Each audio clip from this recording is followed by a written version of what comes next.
Seriously, you look at certain people and it just feels like they're playing chess while the rest of us are playing checkers, right? Well, let me let you on a little secret. It's not luck.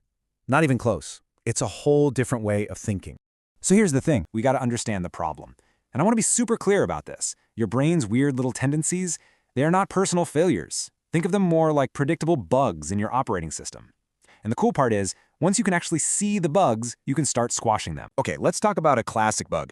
I bet you'll recognize this one. It's called the social proof tendency. We've all been there. You see a huge line outside a restaurant and you immediately think, wow, that place must be amazing. Or a stock starts trending online and everyone jumps on the bandwagon. Sometimes this glitch is harmless, whatever, but it can also lead us to make some truly awful investment decisions, or even follow a career path that's totally wrong for us just because, well, because it's what everyone else is doing. And then there's this one, and it is so powerful. The deprival superreaction tendency. Basically, our brains are wired to hate losing something way, way more than we enjoy gaining the exact same thing. And this isn't just about money. We do this with everything. We'll irrationally cling to old ideas, junk in our garage, or even job titles we don't really care about anymore, just to avoid that gut punch feeling of loss. It's a bug that absolutely keeps us stuck. Okay, think of mental models as the antivirus software for those brain glitches we were just talking about. These are the frameworks that the world's absolute top thinkers, we're talking everyone from Charlie Munger to Elon Musk, use to just slice through all the noise and see a problem for what it really is. And the best part? They're often super simple but profoundly effective ways to organize your thoughts. I love this quote from Jeff Bezos. It gets right to the heart of a genius mindset. What he's really saying is that the smartest people aren't the ones who are always right from the start. No way. They're the ones who are the best at changing their minds, at updating their own thinking. And mental models? Those are the very tools that let you constantly reevaluate and upgrade your own ideas. All right, let's get practical. Let's look at one of the most famous models out there, first principles thinking. So when Elon Musk decided he wanted to build rockets, he didn't just look at existing rockets and say, how can I make this 10% cheaper? No. He asked a much more basic question. What is a rocket literally made of? What are the fundamental costs of those raw materials on the market? He broke the problem down to its absolute, undeniable truths and then built a new solution from the ground up. In doing so, he completely revolutionized an entire industry.